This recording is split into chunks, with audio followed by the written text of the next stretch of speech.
반갑습니다. 2021 날마다 성경 읽기와 함께하는 구역공과 및 가정예배입니다. 이 영상은 날마다 성경 읽기를 가지고 가정에서 예배하시는 분들을 위해 제작하였습니다.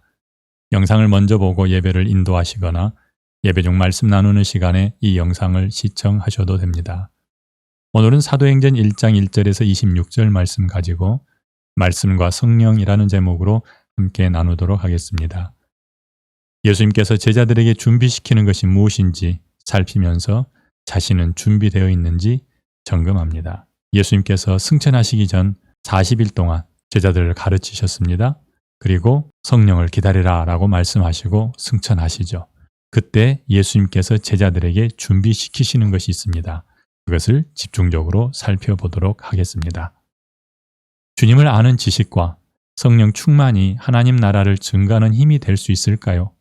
주님을 아는 지식 그리고 성령 충만, 이 두 가지가 있으면 우리가 하나님 나라를 자신 있게 증거할 수 있을까요? 라고 묻는 질문입니다.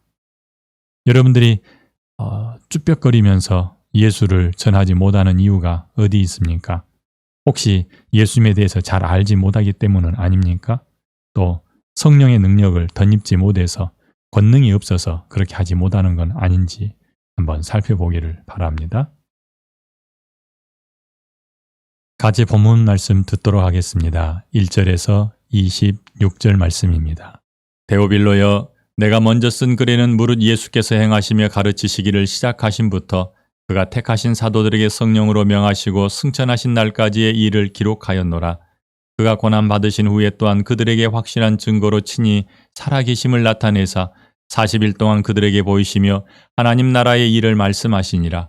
사도와 함께 모이사 그들에게 분부하여 이르시되 예루살렘을 떠나지 말고 내게서 들은 바 아버지께서 약속하신 것을 기다리라. 요한은 물로 세례를 베풀었으나 너희는 몇 날이 못되어 성령으로 세례를 받으리라 하셨느니라. 그들이 모였을 때에 예수께 여쭈어 이르되 주께서 이스라엘 나라를 회복하심이 이때니이까 하니 이르시되 때와 시기는 아버지께서 자기의 권한에 두셨으니 너희가 알 바 아니요 오직 성령이 너희에게 임하시면 너희가 권능을 받고 예루살렘과 온 유대와 사마리아와 땅끝까지 이르러 내 증인이 되리라 하시니라. 이 말씀을 마치시고 그들이 보는 데 올려져 가시니 구름이 그를 가리어 보이지 않게 하더라. 올라가실 때에 제자들이 자세히 하늘을 쳐다보고 있는데 흰 옷 입은 두 사람이 그들 곁에 서서 이르되 갈릴리 사람들아 어찌하여 서서 하늘을 쳐다보느냐. 너희 가운데서 하늘로 올려지신 이 예수는 하늘로 가심을 본 그대로 오시리라 하였느니라. 제자들이 감람원이라 하는 산으로부터 예루살렘에 돌아오니 이 산은 예루살렘에서 가까워 안식일에 가기 알맞은 길이라. 들어가 그들이 유하는 다락방으로 올라가니 베드로, 요한, 야고보, 안드레와 빌립, 도마와 바돌로메, 마테와 및 알페오의 아들 야고보, 셀로딘 시몬, 야고보의 아들 유다가 다 거기 있어 여자들과 예수의 어머니 마리아와 예수의 아우들과 더불어 마음을 같이하여 오로지 기도에 힘쓰더라. 모인 무리의 수가 약 120명이나 되더라. 그때에 베드로가 그 형제들 가운데 일어서서 이르되 형제들아 성령이 다윗의 입을 통하여 예수 잡는 자들의 길잡이가 된 유다를 가리켜 미리 말씀하신 성경이 응하였으니 마땅하도다. 이 사람은 본래 우리 수 가운데 참여하여 이 직무의 한 부분을 맡았던 자라. 이 사람이 불의의 싹스로 밭을 사고 후에 몸이 곤두박질하여 배가 터져 창자가 다 흘러나온지라. 이 일이 예루살렘에 사는 모든 사람에게 알려져 그들의 말로는 그 밭을 아겔다마라 하니 이는 피밭이라는 뜻이다. 시편에 기록하였으되 그의 거처를 황폐하게 하시며 거기 거하는 자가 없게 하소서 하였고 또 일렀으되 그의 직분을 타인이 취하게 하소서 하였도다. 이러함으로 요한의 세례로부터 우리 가운데서 올려져 가신 날까지 주 예수께서 우리 가운데 출입하실 때에 항상 우리와 함께 다니던 사람 중에 하나를 세워 우리와 더불어 예수께서 부활하심을 증언할 사람이 되게 하여야 하리라 하거늘. 그들이 두 사람을 내세우니 하나는 바사바라고도 하고 별명은 유수도라고 하는 요셉이요 하나는 matti아라. 그들이 기도하여 이르되 뭇 사람의 마음을 아시는 주여 이 두 사람 중에 누가 주님께 택하신 바 되어 봉사와 및 사도의 직무를 대신할 자인지를 보이시옵소서. 유다는 이 직무를 버리고 제 곳으로 갔나이다 하고 제비 뽑아 matti아를 얻으니 그가 11사도의 수에 들어가니라. 아멘. 사도행전은 예수님께서 부활 승천하신 이후부터 사도들이 예수님의 분부에 따라 복음을 전파하여 교회를 세우는 일을 기록하고 있습니다. 특히 13장 이후로는 이방인들을 위한 사도로 부르심을 받은 바울이 3번에 걸쳐 선교 여행을 하며 교회들을 세우는 과정을 기록합니다. 예수님께서 부활하신 후 제자들과 40일을 함께 하시다가 승천하셨습니다. 성령님을 기다리라는 말씀에 따라 제자들은 예루살렘의 한 다락방에서 마음을 같이하여 기도에 힘쓰며 성령님을 기다립니다. 그 사이 제자들은 예수님을 팔아넘기고 죽은 가룟 사람 유다를 대신할 사도를 선출합니다.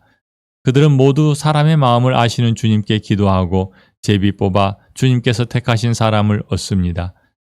예수님께서 제자들에게 성령님을 기다리게 하심은 그들이 땅끝까지 주님의 증인이 되려면 반드시 성령님의 능력을 받아야 하기 때문임을 시사한 구절은 어디입니까? 8절입니다. 오직 성령이 너희에게 임하시면 너희가 권능을 받고 예루살렘과 온 유대와 사마리아와 땅끝까지 이르러 내 증인이 되리라 하시니라. 아멘. 연구와 묵상입니다. 누가복음에서는 예수께서 행하시며 가르치시기를 시작하실 때부터 승천하신 날까지 기록하고 사도행전에서는 그 후 일어나는 하나님 나라에 관하여 기록하고 있습니다. 하나님 나라 확장을 위해 주님과 제자들이 준비하고 있는 것이 무엇인지 찾아 살펴봅니다. 1번. 땅 끝까지 이르러 주님의 증인이 되기 위해 제자들에게 준비시키려는 2가지가 무엇이며 왜 그랬을지 생각을 나눕니다.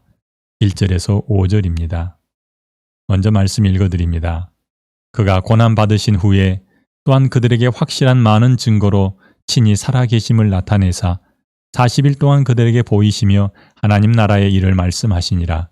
사도와 함께 모이사 그들에게 분부하여 이르시되 예루살렘을 떠나지 말고 내게서 들은 바 아버지께서 약속하신 것을 기다리라.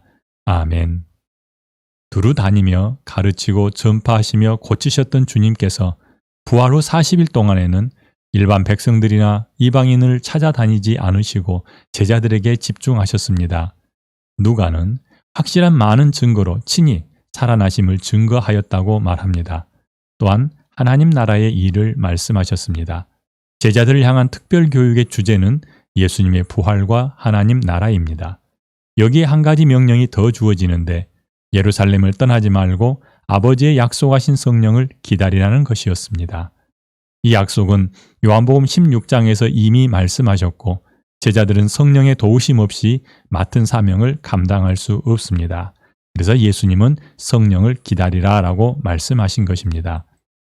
주님을 광야로 이끄실 뿐 아니라 귀신을 내어 쫓으시고 병을 고치시는 능력이 되셨던 보혜사 성령을 기다려야 한다는 말씀을 이해할 수 있기 바랍니다. 보혜사 되시는 성령께서 제자들에게 오시면 그들 속에 거하시며 영원히 떠나지 않고 그들을 가르치고 생각나게 하실 것입니다. 예수님의 부활과 하나님 나라의 도래를 가르치고 성령을 기다리게 하심은 제자들이 감당해야 할 사역과 연관이 있습니다. 주님의 가르침과 성령을 기다려야 하는 일은 이 땅에서 복음 전파의 사명을 감당하기 위해 필요한 것이 무엇인지 분명히 알게 합니다. 혹시 내가 복음을 자신 있게 들고 나가지 못하는 것이 하나님 아들 예수 그리스도에 관한 지식의 부족함 때문인지 아니면 하나님 나라에 대해서 이해를 잘 못하고 있는 것 때문인지 또는 성령 하나님의 권능이 아직 임하지 않아서인지 살펴볼 수 있기를 바랍니다. 지금 우리에게도 부활의 증거와 하나님 나라 그리고 성령의 임재와 충만으로 무장해야 할 이유가 있습니다.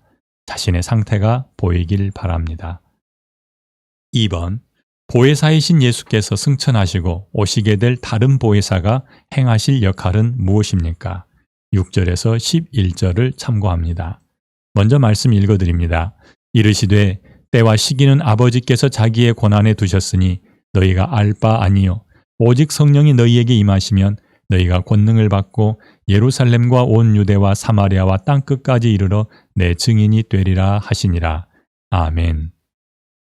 주님께서는 예루살렘에 올라가면 붙잡혀 죽임을 당하겠다 말씀하실 때 제자들은 누가 큰지 서로 다툼이 일어났었습니다. 이번에는 부활의 증거와 하나님 나라의 실제에 대해서 가르치고 성령 세례를 받게 될 것을 말씀하는데 그들은 지금이 이스라엘에게 나라를 회복하실 때가 이때입니까? 라고 묻습니다. 자신의 사명이 무엇인지 분명하게 알지 못하는 제자들에게 내리는 주님의 명령을 눈여겨보십시오. 성령으로 세례를 받을 때까지 예루살렘을 떠나지 말라 하십니다. 성령이 임하면 권능이 생길 것이라 말씀합니다. 그때 예루살렘과 온 유대와 사마리아와 땅끝까지 해야 할 일이 분명해질 것입니다.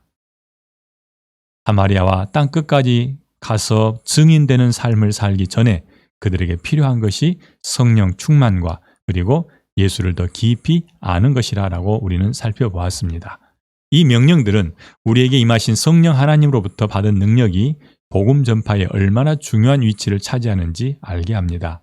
전도와 하나님 나라 확장의 주체는 성령 하나님입니다. 오순절이 이르기까지 한 곳에 모여 기도하고 마띠아를 뽑아 빈자리를 채우는 일과 오순절 성령 강림까지 제자들은 모든 주도권을 성령에게 내어주었습니다. 그리고 사도행전의 모든 기록과 역사는 성령께서 제자들을 통하여 진행하셨습니다. 그들에게 주어진 사도행전 1장 8절의 명령이 오늘날 교회에게도 유효하다고 여긴다면 모든 성도는 초대교회 예루살렘 교회처럼 성령 하나님의 인도를 받아야 합니다. 성령이 임하시면 권능이 생겨나고 이 힘으로 내 주위뿐 아니라 모든 민족에게 복음을 전할 수 있게 됩니다. 하늘만 쳐다보던 제자들의 모습이 아니라 성령 충만으로 주님 오시는 그날까지 복음 전하기를 힘쓰는 우리 모두가 되기를 바랍니다. 3번. 말씀에 순종하여 예루살렘을 떠나지 않는 사람들에게서 받는 도전은 무엇입니까? 12절로 26절을 살피면서 이 문제에 대한 답을 내봅니다. 먼저 말씀 읽어드립니다. 이르되 갈릴리 사람들아 어찌하여 서서 하늘을 쳐다보느냐? 너희 가운데서 하늘로 올려지신 이 예수는 하늘로 가심을 본 그대로 오시리라 하였느니라. 제자들이 감람온이라 하는 산으로부터 예루살렘에 돌아오니 이 산은 예루살렘에서 가까워 안식일에 가기 알맞은 길이라. 아멘.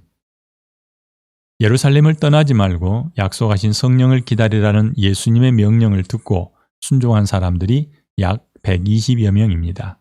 그리고 그들은 대부분 갈릴리에서 온 사람들이었습니다. 예루살렘이 익숙하지 않고 또 곱지 않는 시선으로 자기들을 바라보지만 모두 감수하며 예루살렘에 남았습니다. 몇 날이 못되어 성령으로 세례를 받을 것이라 했지만 경험해보지 않는 일을 기다리는 것은 쉽지 않았을 것입니다.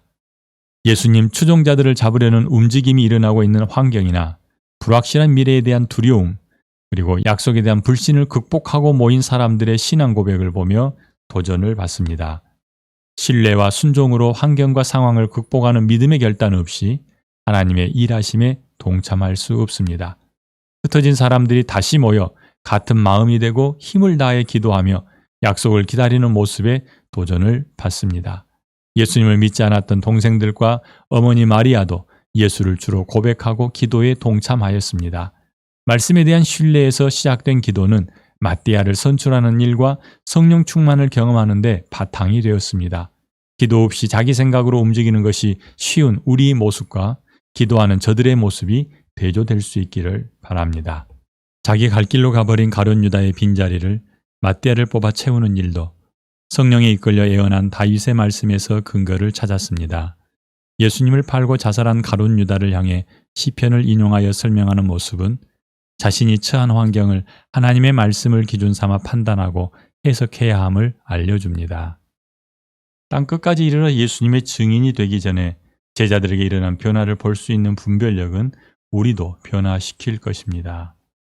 제자들에게 일어났던 그 변화가 우리에게서도 일어나기를 원합니다. 증인 되기 전에 제자들은 예수를 더 깊이 알았고 성령 하나님을 기다렸습니다.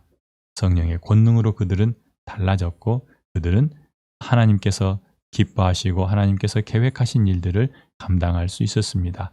우리도 마찬가지입니다. 이제 말씀을 정리합니다. 첫째, 말씀과 성령은 우리가 사명 감당하는 데 꼭 필요합니다. 주님께서도 승천하시기 전에 제자들에게 말씀을 40일 동안 집중적으로 가르치셨고 성령을 기다림으로 권능을 덧입을 것을 말씀하셨습니다. 둘째, 성령께서 나의 주인이 되시고 나를 주도하고 계시는지 살핍니다. 성령이 없었던 그들은 성령 강림 이후 성령께서 그들 가운데 좌정하시며 그들을 인도하셨습니다. 우리의 주인이 되시고 우리를 주도하지 않으시면 우리는 주님 기뻐하는 일을 감당하지 못할 것입니다. 다시 한번 내 안에 성령 하나님이 주인으로 계시는지, 내 안에 하나님을 아는 지식이 풍성한지 살펴보기 바랍니다. 셋째, 말씀과 삶이 분리되지 않았던 사람들에게서 도전을 받습니다.